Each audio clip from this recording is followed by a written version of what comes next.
pessoal da Tide Futebol, estou aqui com meu amigo, meu parceiro Sociedade da Tide, Lucas Alarcon, preparador físico no FABR, preparador físico esportivo.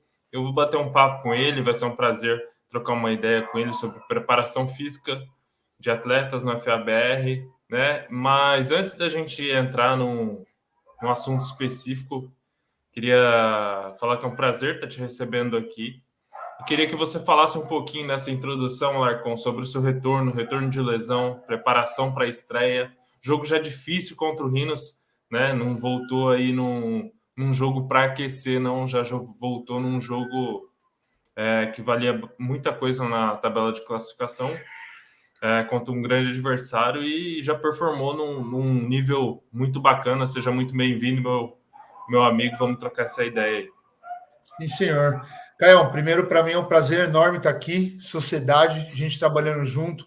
Seu convite para estar aqui nesse episódio, para mim, é muito bom isso daí, porque você tem convidado grandes nomes, Xandão, recentemente, o Coach Teran. Então, para mim, estar aqui conversando, trocando essa ideia com você, é sensacional, cara.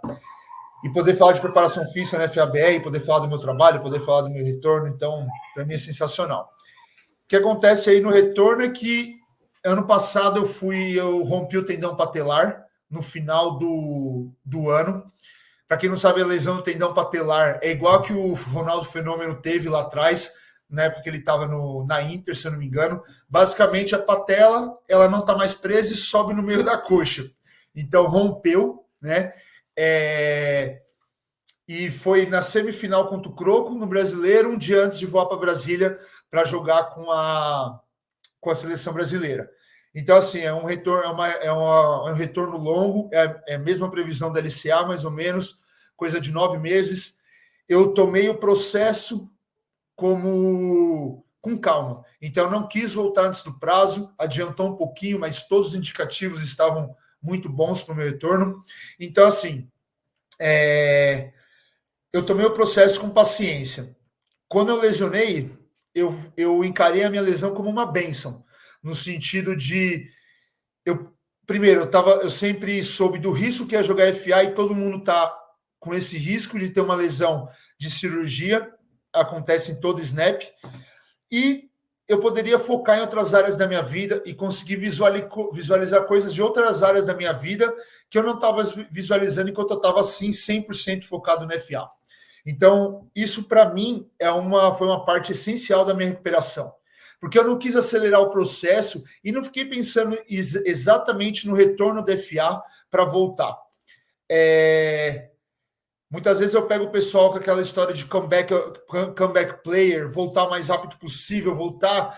Cara, não vai fazer diferença no seu período de recuperação você focar em voltar para FA ou não. Você vai ter que recuperar do mesmo jeito. Claro que vai chegar num ponto que você vai ter que voltar a treinar como atleta. Mas querer voltar mais rápido ou querer voltar acelerando o processo não vai te trazer mais benefício. Então eu tomei o processo, como eu disse, com muita paciência. E aí o retorno está aí. Consegui voltar com todos os indicadores perfeitos de equilíbrio entre as duas pernas. Consegui voltar muito bem, sem receio, sem dores e num jogo de alto nível que foi o do Rhinos, né? Porque nosso maior rival aqui dentro do estado de São Paulo, um jogo onde, para mim, que adoro o pass rush, é um jogo de prato cheio, porque o Catulo gosta de passar bastante a bola, o Rhinos passa bastante a bola, ainda que nesse jogo eles correram bastante, mas de qualquer maneira, para mim foi sensacional. Então, se tem alguém passando por esse ponto agora, de recuperação, de cirurgia, a melhor dica que eu dou é: tenha calma, encare isso como oportunidade de visualizar outras coisas na sua vida, que não seja só FA ou flag. Não acelere o processo, vá com calma. O FA vai estar te esperando, o flag vai estar te esperando. Tenha o passo a passo em mente, respeite o passo a passo. Ouça o que o fisioterapeuta tem a dizer, ouça o que o médico tem a dizer, o seu preparador físico tem a dizer. E o FA vai estar lá te esperando. Calma no processo e olhe para outras coisas fora do esporte, porque o esporte vai estar lá te esperando. Então, é isso. O retorno foi abençoado e eu quero agradecer muito todo mundo que esteve envolvido. O meu médico, o meu fisioterapeuta, minha família pessoal, os meus amigos de time, o time em si. Então foi abençoado esse retorno aí. Tá mutado, Caião. Que massa, meu irmão. Eu acompanhei de perto aí todo esse processo, né? É um prazer estar perto de você aí. Eu queria falar sobre preparação física com você. Eu acho que até nesse momento que você tirou para não se dedicar como um atleta ali diariamente de treinamentos, que a gente foi para trabalhar com digital, foi para se comunicar com digital e ampliar, né? Ampliar um pouco a nossa comunicação, o nosso alcance, e a gente começou a trabalhar juntos com preparação física, com material de preparação física. Eu queria entender de você o que você vê, o que você sente do cenário de preparação física no Brasil, outros preparadores, atletas que se preparam, a diferença de um atleta que se prepara e um que não se prepara, a mudança mesmo dentro do esporte, a posições muito diferentes, posições de força, posições de velocidade, variação no esporte mesmo, trabalhando também com o flag football e o futebol americano, o masculino e o feminino. Então, eu queria ampliar essa conversa, pegar todas as variáveis aí todas as variáveis de clientes que você tem, de atletas que você pode trabalhar, que varia muito aí, explosão, força, tipo de treinamento, e é isso que a gente quer conversar aqui, meu irmão. Perfeito, perfeito. Cara, primeiro respondendo a sua primeira pergunta, o cenário dos preparadores físicos no Brasil tá assim, falando de flag, futebol americano, tá emergente, cara, tá borbulhando. Tem muita gente boa e antes de eu entrar na seleção do flag, eu achava que o número era bem reduzido a 2, 3, talvez 4. E eu tô conhecendo uma galera muito boa e é bom que você começa a não se sentir sozinho mais.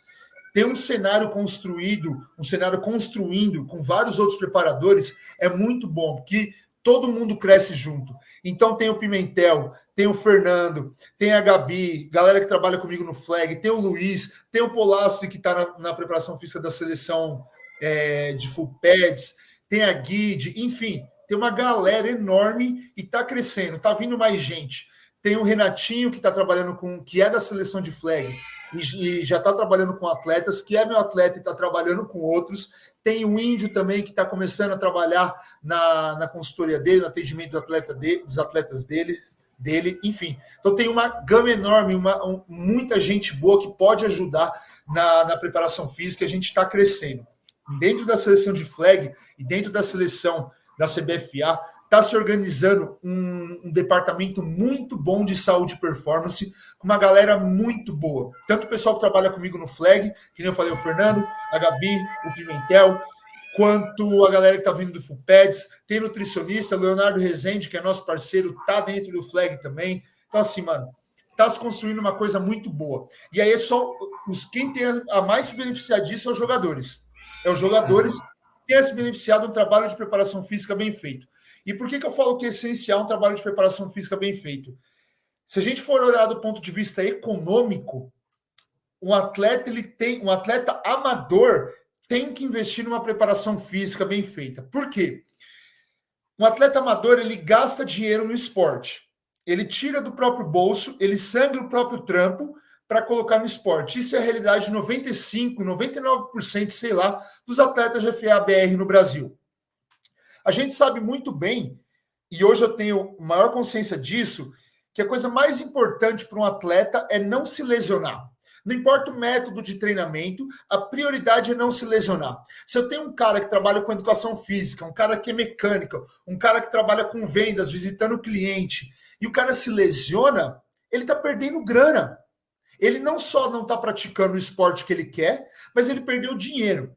Não dá para a gente prometer que no FA, que no futebol, né, para a gente englobar o FA e o flag, no futebol você não vai se machucar, é um esporte com nível maior de lesão, isso é inegável, mas você, aumentando o nível de preparação, você diminui o risco de lesão. Então você está fazendo um investimento no seu esporte e está se prevenindo, como se fosse um seguro. Então, por exemplo, os meus planos, falar de valores, você consegue alguma coisa ali entre R$ 80 por mês a 250, dependendo do nível de atenção que você quer. Aposto que os outros preparadores também não devem estar fugindo muito disso, mas, cara, R$ 80 por mês que seja, é um investimento que você consegue fazer para diminuir a sua chance de lesão. Então, acho que isso é a primeira coisa que os atletas têm que pensar. Pode não ser aquela com preparação física, tem outros caras extremamente competentes para fazer o trabalho que vão te atender tão bem quanto, mas investe na sua preparação física. Isso é um seguro que você faz para você mesmo. E aí, pensando sobre quando a gente quer trabalhar com os atletas de futebol. Posso continuar? Pode. Eu começo a falar, começo a me empolgar. Quando eu vou trabalhar com atleta de futebol, então, o que a gente tem que pensar primeiro? Tá? E a coisa mais importante é a gente pensar em contexto. A gente pensar na realidade que esse cara está inserido. Porque muitas vezes a gente vê a preparação dos caras do college, a preparação dos caras da NFL, e a gente esquece que são dois animais completamente diferentes. A gente está falando de um cara que provavelmente no high school ele fez atletismo, basquete, wrestling e o futebol americano. A gente pega aqui, a nossa população majoritariamente são pessoas com mais de 18, 19, 20, até mais anos de idade. Muitas vezes não tem um esporte de background, ou seja, nunca fizeram nenhum outro tipo de esporte e, de repente, estão no meio do futebol americano. Então, eu tenho que pensar que, eu gosto sempre de dar esse exemplo, se a gente pegar qualquer time do college dos anos 50, 60, e não precisa ser o campeão da NCAA, e botar para jogar com a seleção brasileira, ou com o campeão nacional, com o Vailers, ou com o Galo, e aqueles caras mal puxavam ferro nos anos 50, 60. E a gente aqui sabe que a seleção brasileira, todo mundo puxa ferro que nem um maluco. E botar para jogar, com certeza esses caras vão ganhar da gente.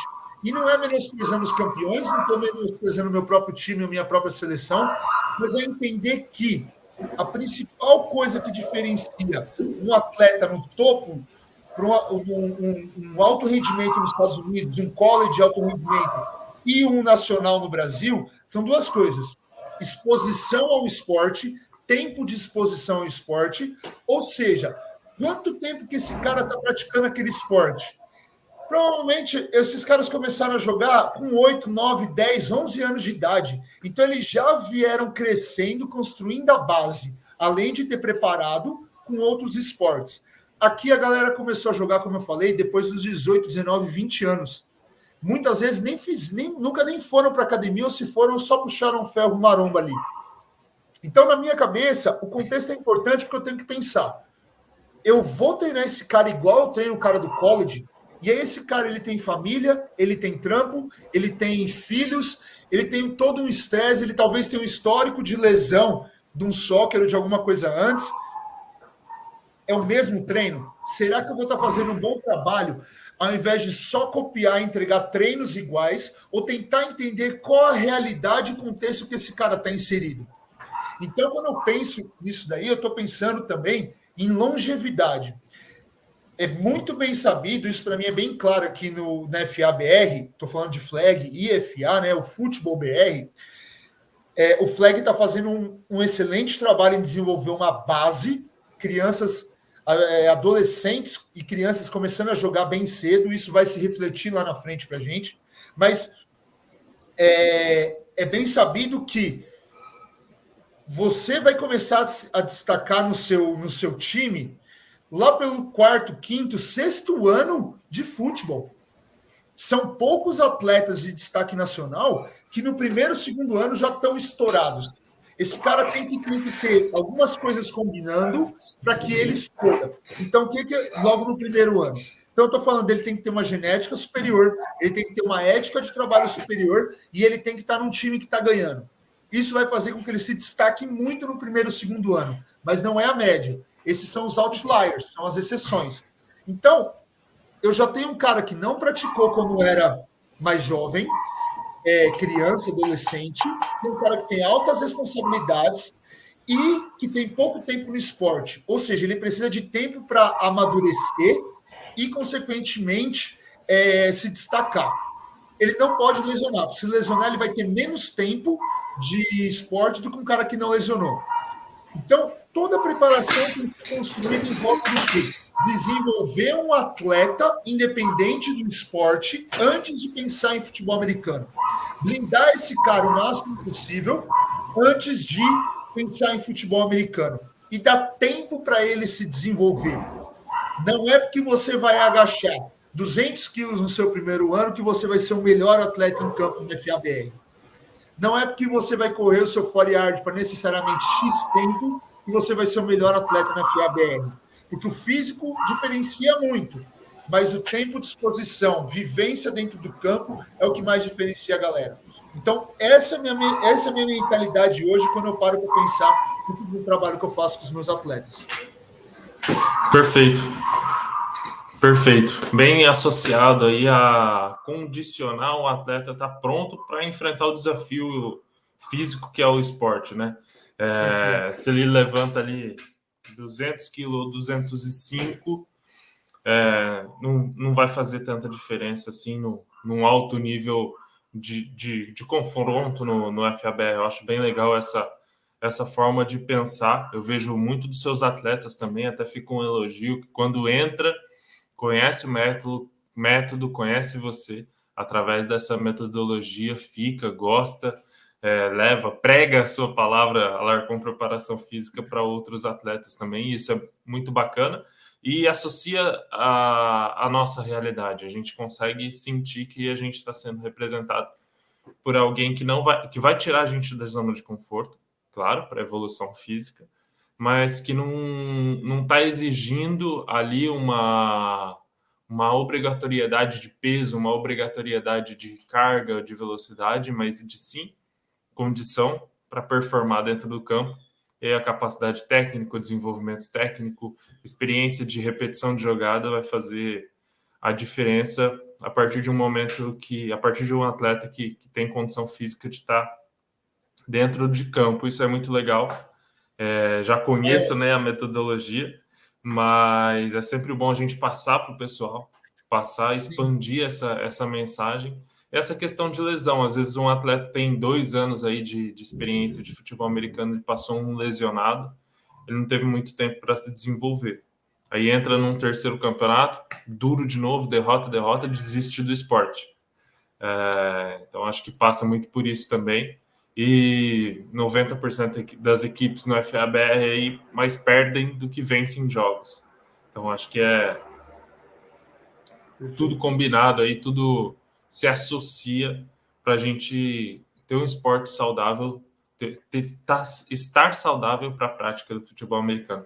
Muito legal, Larcon. Parabéns, meu irmão. Se eu puder só adicionar mais uma coisa com relação, porque tem muita galera que às vezes me vê como o cara do anti-agachamento, da anti-força. Não é isso. Eu acho que força é importante.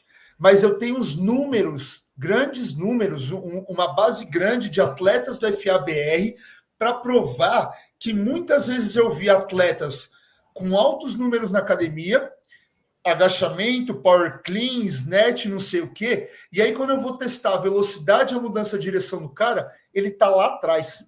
Tá lá atrás. Por exemplo, o trabalho que a gente faz na seleção masculina de flag, o Pimentel faz um trabalho excelente nisso, que é ter dados em todos os camps e quase todas as competições de como os caras estão performando em termos de fadiga, salto vertical, tempo linear, enfim. A gente tem esses dados muito bem estabelecidos. Os melhores caras no topo da seleção estão correndo para quanto? Os caras estão saltando para quanto? Eles cansam como? O snapper, o blitzer, a gente sabe tudo, a gente está cada vez mais descobrindo sobre isso. Ok, então eu consigo comparar o cara quando chega para mim e consigo comparar os números dele com os números da seleção. E não é para falar que o agachamento, o power clean não são importantes, mas chega um ponto que eles não são suficientes. E como eu disse, já cansei de ver cara com números altíssimos, e quando eu vou comparar o tempo deles em testes atléticos, isso não está acontecendo. Isso não está transferindo. E o atleta ele vive meio que preso nesse mundo que ele precisa de carga.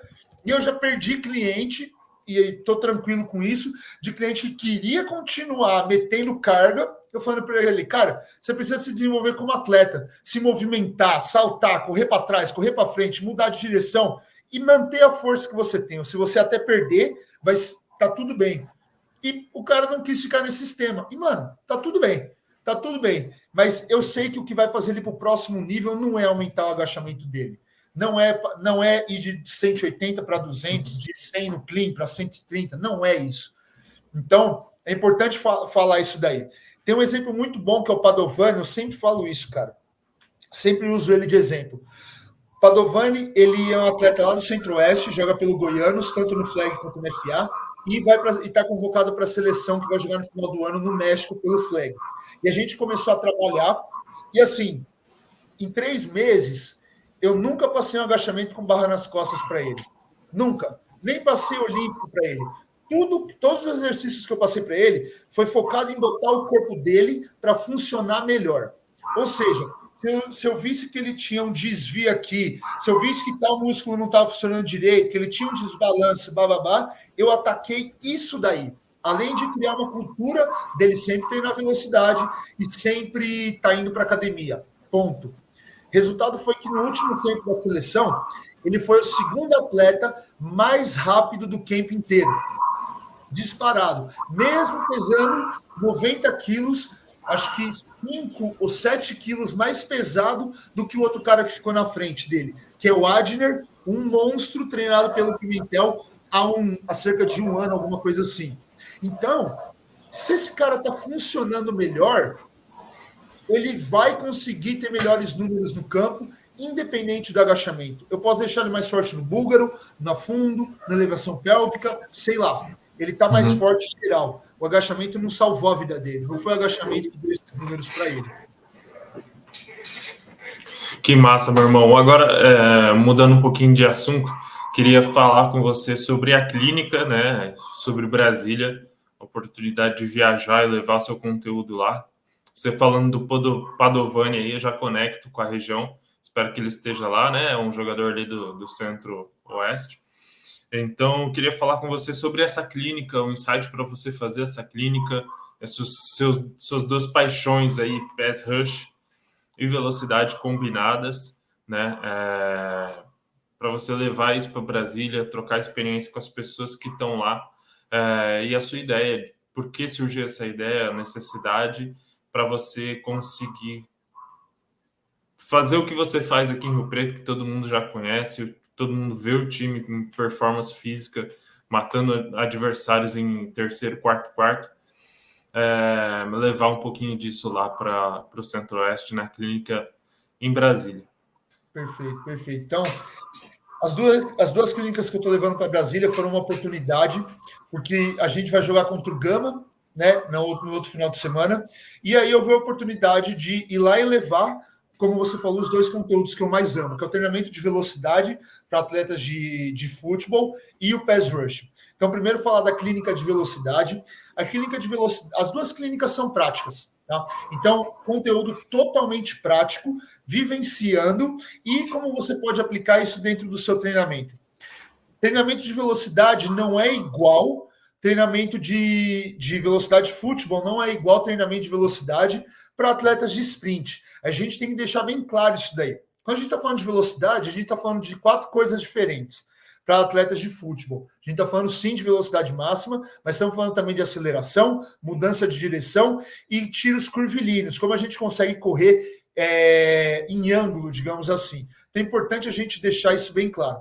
É levar esse conteúdo, porque muitos atletas não têm consciência da necessidade da velocidade desse tipo de treinamento. Muitos atletas não sabem como implementar isso no seu treinamento, porque eles não são da área, obviamente. E também muitos coaches não sabem como implementar isso de uma maneira simples e fácil dentro do dia a dia. Por exemplo, trabalho que eu faço aqui com as meninas do Rio Preto Vailers, a gente consome num treinamento de velocidade 45 minutos em média por semana, em 3 treinos, 15 minutos por dia. Eu tenho um bloco de 25 minutos por treino com elas, onde a gente cobre 10 minutos de aquecimento e 15 minutos de velocidade. Olha só, em 45 minutos, a gente consegue implementar um treinamento efetivo de velocidade para todas as posições, sobre como você consegue treinar o seu time para ficar mais rápido. Tá? Se você é um atleta que não sabe treinar, como treinar velocidade, eu vou dar todas as ferramentas para como implementar isso de uma maneira prática dentro da sua rotina. Então, quando o atleta não sabe como treinar, ele não sabe a distância, ele não sabe quais os exercícios e, principalmente, quais os dias e como colocar o treinamento de velocidade. É importantíssimo que o treinamento de velocidade, se você quer ficar mais rápido, seja a prioridade no seu dia a dia. Não dá para a gente treinar velocidade, especialmente velocidade máxima, no ambiente cansado. Muitas vezes eu já cansei de ver atletas fazendo velocidade depois do treinamento. Então, terminou o treino, o atleta vai lá fazer sprint. Isso não vai te deixar mais rápido. Ou então treinar perna na sexta-feira e no sábado fazer tiro. Isso não vai te deixar mais rápido. Existem nuances, coisas importantes que vão ser cobertas na clínica de velocidade sobre como implementar o seu treino de velocidade. E o treino de velocidade, galera, na minha opinião, é o que vai fazer você dar o próximo passo. É o componente essencial que está faltando na maior parte do treinamento dos atletas no FABR e no futebol. O treinamento de velocidade, especialmente a velocidade, faz com que você consiga transferir a academia para o campo de maneira efetiva e tende a melhorar todas as outras qualidades. Você se desenvolve muito mais como um atleta como um todo quando você começa a focar a velocidade máxima. Querendo ou não, dentro do campo, a gente tem estímulos das outras 3 capacidades que eu falei, que é o curvilinear, a aceleração e a mudança de direção. Não que a gente não precisa trabalhar nisso, mas a velocidade máxima é um componente que falta muito. Vamos falar, por exemplo, de diminuir chance de lesão. Hoje a gente bem sabe que a melhor coisa para diminuir chance de lesão em posterior e tendão de Aquiles é o treinamento de velocidade máxima. Por quê? Muitas vezes a gente fica, por exemplo, vamos falar do wide receiver ou de um retornador. Fica 1, 2 semanas sem fazer rota longa, sem fazer um retorno longo, e de repente no jogo, ou um running back, que às vezes não quebra. Depois que passou do primeiro buraco, o coach apita, acabou. Beleza, porque só está treinando a repetição. Fica 2 semanas sem atingir aquela quinta marcha. De repente, no jogo, você é exigido a atingir essa quinta marcha e seu posterior, seu tendão de Aquiles, não viram isso daí tem 2 semanas. A chance de lesão é maior. Então, na verdade, o que a gente ouvia que treinar velocidade máxima é altamente lesivo é o contrário. O veneno se torna um remédio, dependendo da dose. O treinamento de velocidade é o que melhor blinda para não se lesionar em velocidade, em alta velocidade dentro do jogo. Então são esses nuances. O quanto de descanso? Qual a metragem? Se eu peso tanto, se eu peso menos? Coach, eu não sei nada sobre técnica. O que eu tenho que pensar em técnica? Joelho alto, alongar a passada? Tudo isso vai ser coberto na clínica de velocidade para atletas que vai acontecer lá em Brasília. Que massa, você falou um ponto, coach, sobre o comparativo de atletas de velocidade para futebol americano com o de sprint, né? E eu vou aproveitar uma hype do momento aí, um depoimento do Track Hill, que ele falou que venceria o Noah Lyons na corrida. Tipo, qual que é a sua visão sobre esse depoimento do atleta aí, Noah Lyons, que acabou de vencer os 100 metros livre de corrida aí na Olimpíadas? Cara, assim, eu acho que o Tyreek Hill ele foi muito inteligente, porque ele sabe criar essas polêmicas muito bem, ele sabe trazer uma atenção, e eu acho isso, de certo ponto, positivo, porque ele sabe trazer uma atenção muito grande para o futebol americano, para o treinamento de velocidade e para o atletismo. Isso é muito bom, velho. Esse bafafá, essas intriguinhas, essas batalhas chamam uma atenção muito boa para o esporte, para o treinamento de velocidade. Para quem não sabe, o Tyreek Hill foi medalhista no Mundial Júnior de atletismo. O cara é rápido mesmo, ele já treinou track. Ele escolheu futebol americano porque ele era muito melhor lá e que provavelmente tinha mais exposição monetária. Mas a questão é que, cara, não tem debate. Tá? Não tem debate. O Tyreek Hill fala isso, a gente ouve falar que o Mbappé atingiu não sei quantos quilômetros por hora e que isso está perto do Bolt, provavelmente ele chegaria perto do Bolt.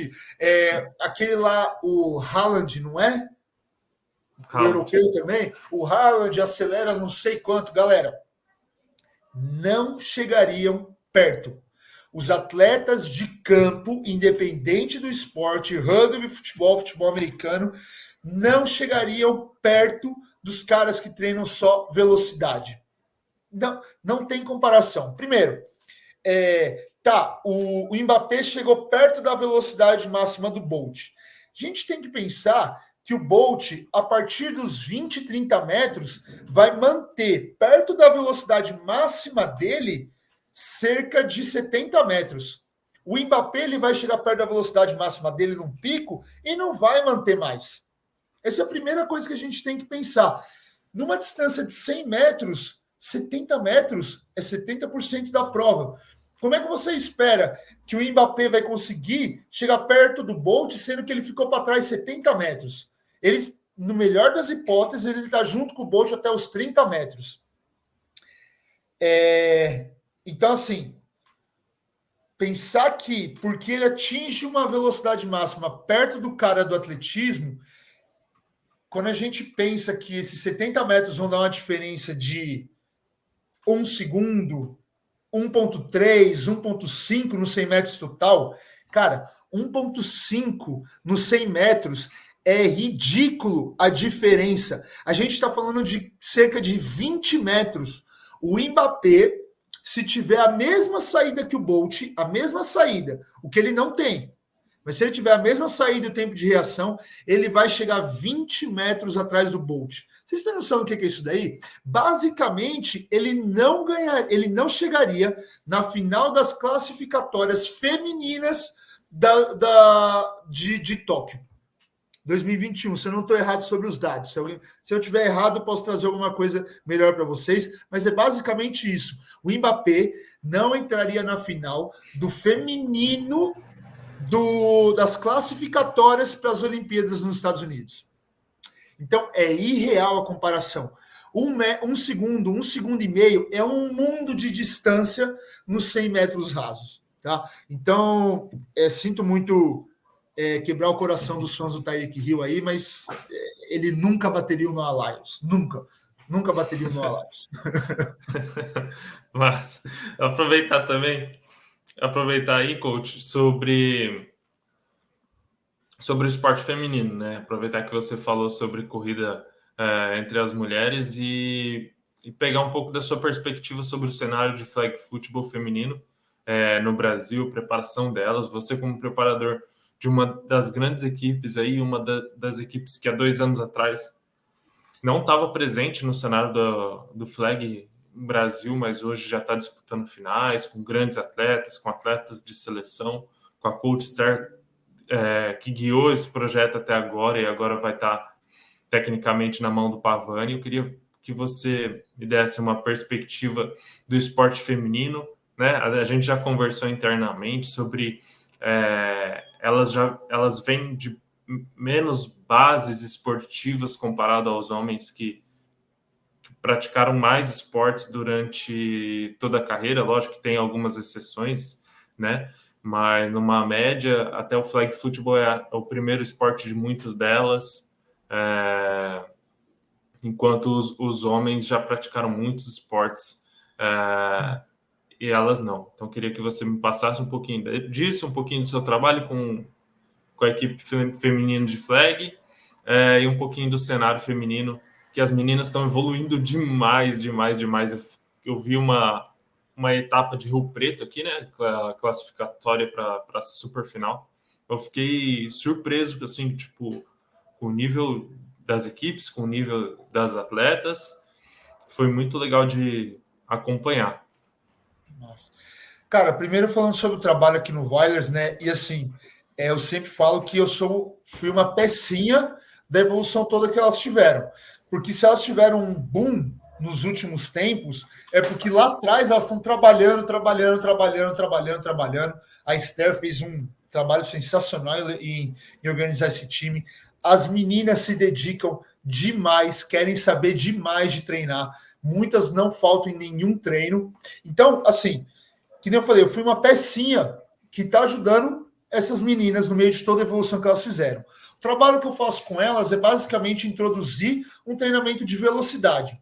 Então, no meio de tudo que se precisa melhorar, o que eu consegui fazer de melhor para ajudar elas foi o que eu falei lá atrás. Colocar períodos curtos de 15 minutos, 3 vezes por semana, e ajudar elas a melhorar o trabalho de velocidade máxima. Porque eu sabia que esse trabalho de velocidade máxima ia se refletir em outras características do jogo também.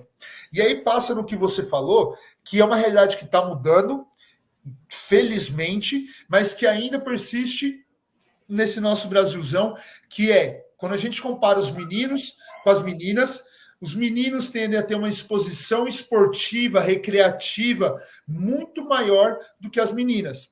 E como eu falei lá atrás, isso cria um atleta melhor. Um atleta melhor é aquele que tem mais variabilidade motor, ou seja, que ele já viu situações de movimento, de esportes e de brincadeiras diferentes e enormes, uma grande gama. E muitas vezes, como as meninas acabam não vendo isso, elas não conseguem desenvolver tão bem. Isso não é para falar que elas não podem desenvolver, isso não é para falar que elas não são capazes. Isso é para falar que a realidade, infelizmente, é essa. Então, quando o menino chega, quando o homem chega ali no flag, no FA, e ele já tem toda essa base, ele tende a se desenvolver mais rápido, porque ele já tem essa base. E a cultura dos moleques geralmente, ainda mais no FA, é puxar ferro, é ficar gigante, é competir, não sei o quê. E às vezes a gente vê que as meninas não chegam com essa cultura de puxar ferro, de competir. E é muito bom, porque o esporte traz isso daí. E a gente está falando de alto rendimento, a gente está falando de quem quer chegar no topo. E é muito claro, quando a gente vê uma menina que tem uma base esportiva atrás, quando a gente vê uma menina que teve toda essa recreação, até mesmo a competitividade, quando mais jovem, quando ela entrar no flag, cara, é um mundo de diferença de quem não fez. Enquanto que nos meninos, muitas vezes não fica tão aparente assim, né? A coisa é mais nivelada entre os meninos. Então, a atleta que não teve e busca desenvolver agora, ela tem uma chance muito maior de se destacar pelo físico dela. Então, a gente olha aqui no time, as melhores meninas do time, vamos falar, por exemplo, a Jenny. Cara, o físico da Jenny é absurdo. Ela é alta, a perna comprida, ela é muito rápida e faz ela se destacar de uma maneira absurda, mesmo com menos tempo de esporte. Já está na seleção e o caramba 4. Na seleção sudeste e tudo mais. Já, se eu não me engano, ela já foi chamada para a seleção nacional, ou tão de olho nela, alguma coisa assim. A Laura, que treina absurdo na musculação, isso faz... E assim, quando eu vou dar treino para elas, cara, a Laura pergunta de tudo na velocidade. Ela quer saber, coach, isso tá certo? Coach, isso tá certo? Eu faço isso, faço aquilo. E muitas vezes eu tenho que falar para ela, Laura, só relaxa e corre, cara. Só faz o sprint, só faz o tiro. Não se preocupa tanto assim. Então, essas meninas, a gente vê que elas estão tendo um destaque com menos tempo de esporte do que outras que têm mais tempo de esporte, mas que a parte física ainda não está tão desenvolvida assim, né? Então, falando do flag feminino, uma das maiores chaves é aumentar o seu físico, é treinar muito forte, porque isso vai te destacar. E assim, cara, trabalhar com as atletas tem sido, desde que eu comecei a trabalhar, meu número só tem crescido de atletas femininas. Hoje é cerca de 40% da minha carteira de atletas na consultoria, ainda não nas planilhas, e eu quero atacar isso daí, por que as meninas não estão vindo atrás das planilhas, e o meu palpite é que as meninas, elas são muito mais técnicas interessadas do que os meninos. Não que os meninos sejam largados, mas é que os caras é mais do tipo... Em alguns casos, sim. Na maioria, sim. Tipo, mano, tá, me dá meu treino aí, eu vou treinar igual um idiota. E as meninas estão constantemente mandando mensagem, perguntando, falando o que está acontecendo, tal exercício. Então tem um feedback muito maior, entendeu? Uhum. Então, cara, o flag só tem a crescer porque essa é a realidade hoje do Flag, e as meninas estão investindo muito, estão crescendo demais. O Flag teve uma colocação melhor lá em Israel, né? Acho que foi, se não me engano, foi quarto colocado, melhor do que os meninos. E isso não é para meter o pau no Flag masculino, porque eu sou da seleção do Flag masculino, sei o trabalho que a gente está fazendo, a gente vai crescer muito. Já já o Mundial da Finlândia está chegando no final de semana que vem, os moleques vão destruir. Mas falando de feminino, é isso que eu tenho para comentar sobre, cara. Que massa. Bom, no finalzinho, a gente tem 2 assuntos para conversar ainda, e um deles, coach, é sobre planilhas, né? Planilhas de treinamento e variação de planilha para determinado tipo de atleta. Até separei algumas imagens aqui, eu queria compartilhar com o pessoal sobre o trabalho que o Alarcon faz, o trabalho de atendimento que ele faz nas consultorias e o trabalho de treinamento e variação de treinamento com as planilhas. Eu vou colocar aqui, coach, você vai passando para o pessoal um pouquinho do que é o foco, de qual o objetivo desse tipo de trabalho, desse tipo de divulgação, e o nível de atletas que você trabalha ou que você consegue condicionar para que ele possa chegar no alto nível no FABR também. Beleza? Perfeito, show de bola, Caião. Então, só antes da gente comentar, eu tenho que contar só uma historinha. Eu sempre falo isso, né? Consultoria online pegou uma má fama. Por quê? Quando eu comecei a entrar no mundo da consultoria online, eu via que a galera que estava vendendo consultoria online, e não no FA, mas no online inteiro, no fitness inteiro, chamava de consultoria o que era entrega de planilha. E não tem nada de errado com nenhum nem outro, mas são 2 coisas diferentes. Pelo menos esse é o jeito que eu tratei aqui na Alarcon Preparação Física. Pô, quando o cara está contratando uma consultoria, um acompanhamento, esse cara ele quer exatamente isso: atenção, personalização. Eu sempre dou o exemplo seguinte: você tem uma empresa, aí você vai lá e contrata o Eike Batista para turbinar a sua empresa. Aí o cara vai lá, ele conversa com você 1-2 horas online, entrega o plano que ele entregou para outra empresa e fala: toma aí, se vira. Mano, isso não é uma consultoria. Ele está te entregando uma planilha, um plano de treino. Ele tem que ir lá, conversar com você, entender seus problemas, montar um plano específico e acompanhar você ao longo do tempo. Esse é o jeito que eu enxergo aqui na Alarcon Preparação Física. Então, quando a gente fala de consultoria, para a gente é diferente de planilha de treinamento. São 2 serviços separados, 2 serviços ótimos, que entregam ótimos resultados, sim, mas a gente quer saber o que o atleta está buscando e o quanto ele quer investir. Tá? Então, vamos começar falando sobre as planilhas de treinamento.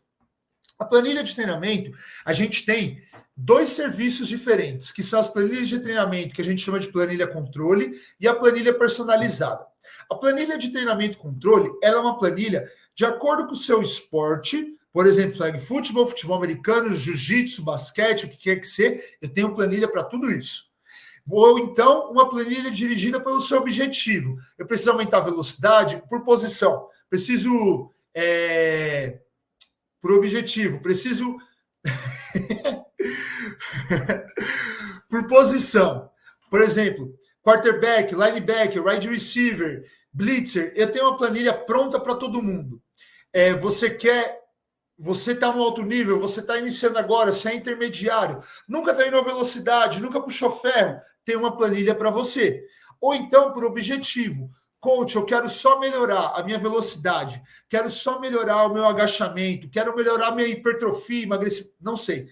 Todas essas planilhas, elas estão prontas, e quando você vem conversar comigo, você vai adquirir uma à pronta entrega. É uma planilha que eu posso comprar, que o Caio pode comprar, que o Hélio do Vailes, é uma planilha que está pronta, entrega para todo mundo. Você está comprando um plano de treino. Isso é diferente das nossas planilhas personalizadas. Então, qual que é a planilha personalizada? A planilha personalizada, ela tem investimento um pouquinho maior, mas é uma planilha que você vai fazer de acordo com as suas necessidades, objetivos, o seu neurotyping, totalmente de acordo com você. Você vai passar por uma etapa de avaliações.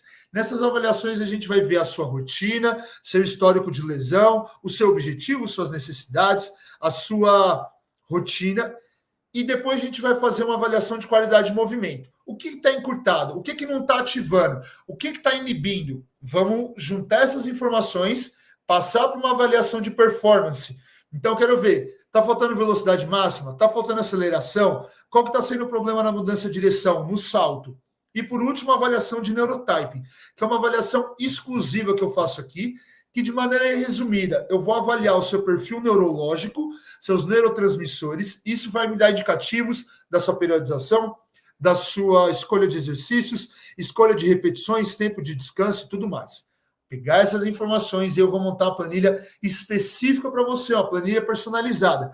Aí a planilha do Caio. O Alarcon não consegue comprar essa planilha, é a sua planilha. A planilha do Alarcon, onde o Caio não consegue comprar. Todas essas duas planilhas, elas duram 12 semanas. Então, são 3 meses de treino totalmente periodizado, onde você vai evoluir gradativamente para atingir seu objetivo, onde todos os exercícios têm link para o YouTube. Isso é uma coisa que quando eu pego planilha e fico doido com isso. Me mostram planilhas de outros lugares. Agachamento. Aí o cara não faz ideia do que é agachamento. Aí ele tem que ir lá e descobrir o que é agachamento. Não. Todos os nossos exercícios têm link para o YouTube. Tu clica no link, vai te jogar lá e você sabe o que a gente vai fazer. Todos os exercícios estão na ordem, os dias da semana que você tem que fazer, a ordem do dia, série, repetição, descanso, tá tudo lá. Além disso, toda a metodologia que a gente utiliza está descrita dentro da planilha. Além de ter uma parte de ativação, mobilidade, estabilidade, que ajudam a diminuir a chance de lesão. Então, a planilha é completa, fácil de se entender e fácil de seguir para um investimento num ótimo custo-benefício. Então, se a gente fizer a conta aqui e for dividir isso por 3, né? Porque a planilha dura 12 meses, a gente dividir por 3, o investimento aqui na controle vai ficar menos de R$80 por mês. E o investimento aqui na personalizada, menos de R$150, não, bem menos, desculpa. menos de R$120 por mês. Então, é um investimento relativamente baixo para você ter um treinamento à altura da sua evolução e do momento que você está no esporte.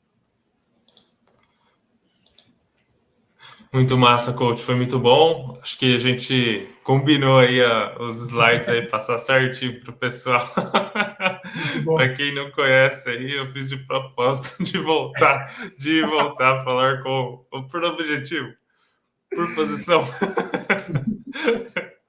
É só para confundir, tá tudo certo. Tá tudo certo. Muito massa. É para ver se eu tô afiado no meu serviço.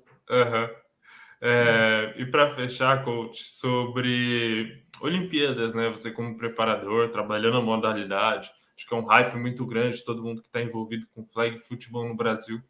A questão de Los Angeles ter a modalidade e a gente acabar de acompanhar uma Olimpíadas acontecer, já sabe que o próximo ciclo tem a modalidade. Você vai conseguir me passar sobre mais esse campeonato que vai ter agora, mundial, ele é classificatório? Como que funciona para essas equipes conseguirem chegar lá? E como que esse trabalho de 4 anos aí que vocês vão fazer com esse pessoal, ou até mesmo com os mais jovens, para outros ciclos? Show.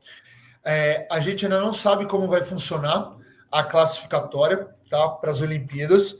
A gente não sabe se vai ter um torneio, se vai ser por ranking, quantas seleções vão se classificar, se são 16, se são 32. A gente ainda não tem noção disso daí, tá? Esse Mundial que vai ter agora não é classificatório para as Olimpíadas, não teria como ser também, porque é daqui a 4 anos. Uhum. A gente sabe que hoje, o que está acontecendo na CBFA? A CBFA está fazendo um trabalho sensacional em criar departamentos, trabalho de base, profissionais de qualidade, para fazer um trabalho a longo prazo e de acordo com o nível olímpico. Porque uma coisa é um esporte amador que é praticado de maneira recreativa, sem objetivo profissional e sem objetivo de grandes competições, como é a realidade nossa do FA, né? Quando entra a palavra olímpico do lado do esporte, já muda de configuração. A gente está falando de Comitê Olímpico Brasileiro, a gente está falando de Comitê Olímpico Internacional, a gente está falando de antidoping, a gente está falando de núcleo de alto rendimento lá em São Paulo, o NAR, como a gente já foi algumas vezes, como o Flag já foi fazer avaliações lá e tudo mais. Então a gente tem que mudar a chavinha. Isso é uma coisa que os atletas têm que começar a tomar conscientização também. Irmão, agora você é um atleta com possibilidades de ir para as Olimpíadas. Primeiro, suas escolhas vão mudar. Como você vai se preparar? O seu estilo de vida, sua alimentação, balada, sua prevenção de lesão, se você vai investir. E quando eu falo investimento, o atleta tem que ter conhecimento que a maior parte do esporte olímpico no resto do mundo é amadora. A gente viu as meninas do polo americano falando que tem 2 a 3 trabalhos para sustentar o sonho olímpico. Uma arremessadora de peso, eu não lembro se é o martelo, eu não lembro agora, mas uma menina do campo do atletismo falando que ela não tem dinheiro suficiente, e ela estava nas Olimpíadas e ela é atleta americana, não tem dinheiro suficiente para bancar o aluguel. E aí o rapper, o Flavor Flav, do Public Enemy, entrou lá e falou, me fala quando você precisa que eu vou cobrir. Enfim, o atleta tem que ter consciência que ele tem que investir nele mesmo. Isso é a realidade hoje. É a realidade do topo olímpico, ainda não é a realidade do Brasil. É só olhar a pista que o cara que ganhou prata na marcha atlética treina. Vocês viram isso aí? Então, é ter noção que se você quer ser um atleta olímpico, a gente tem que mudar a mentalidade, você tem que investir mais em você e você tem que mudar a sua chavinha em termos de preparação, alimentação e tudo mais, que a galera que está no flag futebol masculino, que é quem eu consigo dar exemplo, já está fazendo. Galera está mudando demais a chave. São caras que se tratam como profissionais, apesar de saber as dificuldades de ser amador. Então a gente precisa ter essa noção, tá? Em termos de competir com os outros. Desculpa. Quando a gente fala outra coisa também de mentalidade, esse atleta agora ele tem que entender que ele está trabalhando. Isso é uma coisa também que eu vou puxar a orelha de muitos preparadores e também de atletas, não os preparadores bons que eu conheço, mas, cara, não tem porquê, pensando num ciclo olímpico de 4 anos, ou seja, tem 4 anos para desenvolver o atleta. Você não precisa vir com uma paulada de treinamento em cima desse cara, querendo que ele tenha resultado em 6 meses, ou você querer achar que você precisa em 6 meses ser o melhor atleta do Brasil e muitas vezes queimar o seu físico em termos de lesão ou a sua cabeça em termos de burnout, sabendo que você tem outros 3 anos para de pouquinho em pouquinho conquistando isso daí. Olha como muda a chave disso daí. Então você tem 4 anos para se destacar, né? Não tem por que você se queimar com ciclos doidos de treinamento ou de qualquer coisa que seja para estar lá no topo em 1 ano, quando você pode estar lá no topo daqui a 3 e se provar dentro da seleção em 1 ano para estar nas Olimpíadas. Então isso muda demais a chave que os atletas têm que começar a pensar para chegar lá. Capacidade, eu não tenho dúvidas que a gente tem para chegar. Como eu falei, os departamentos que estão sendo construídos na CBFA estão sendo departamentos sensacionais. E como o coach Heitor falou na última reunião do pessoal, ele tem certeza que nenhum outro time do mundo está se preparando como a gente está se preparando em termos de reunião, em termos de instalações técnicas, acompanhamento de preparação física e tudo mais. É dar tempo para a gente chegar lá e continuar fazendo o trabalho bem feito. Eu tenho certeza que em 2028 as 2 seleções vão estar lá. Que massa, meu irmão. A gente finalizou assim os tópicos que eu tinha separado para conversar com você. Olimpíadas aí foi tipo, a gente está gravando na semana após a Olimpíadas, tá bem no hype, a gente ainda tá tipo, cadê os jogos? Cadê? A gente tá fora da rotina já a parada, mas a gente não se acostumou em estar fora da rotina a parada. E Mas é um prazer bater essa conversa com você, mostrar os seus produtos como um parceiro que eu tenho na Tide Football, mostrar os seus produtos, mostrar os seus serviços. Espero que seus atletas possam visualizar o material, visualizar os cortes, divulgar também o seu trabalho com futebol americano. E muito obrigado, meu irmão, pelo seu tempo, pelas suas explicações, paciência, para a gente trocar essa ideia bacana. Caião, que nem eu falei, eu que tenho que agradecer, primeiro por trabalhar com você, ser parceiro seu, do trabalho que você está construindo na Tide. E eu falo isso, cara, sem puxa-saquismo nenhum, porque o trabalho que você faz é muito bom. Eu falo que você é o maior insider do futebol americano brasileiro, e é isso. A galera pira no seu trampo e tem um motivo por eu querer trabalhar com você, velho. Então, assim, obrigado pelo espaço, por poder falar um pouquinho de preparação física, por poder falar um pouquinho de treinamento, também do meu trabalho e para onde a gente está olhando para o futuro dentro do futebol brasileiro. E é isso. Eu espero que a galera goste do que a gente gravou hoje, do que a gente trouxe para comentar para eles. E é isso, cara. Vamos para cima que a gente só tem para crescer.